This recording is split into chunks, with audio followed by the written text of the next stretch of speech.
अखण्डबिल्वपत्रञ्च आयुतं शिवपूजनं कृतं नाम सहस्रेण एकबिल्वं शिवार्पणम् उमया सह देवेश नन्दिवाहनमेव च भस्मलेपन सर्वाङ्गम् एकबिल्वं शिवार्पणम्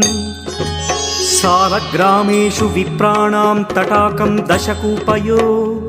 यज्ञकोटिसहस्रस्य एकबिल्वं शिवार्पणम्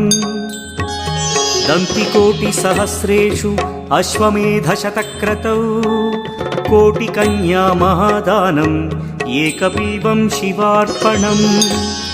बिल्वानां दर्शनं पुण्यं स्पर्शनं पापनाशनम् अघोरपापसंहारम् एकबिल्वं शिवार्पणम् सहस्रवेदपाठेषु ब्रह्मस्थापनमुच्यते।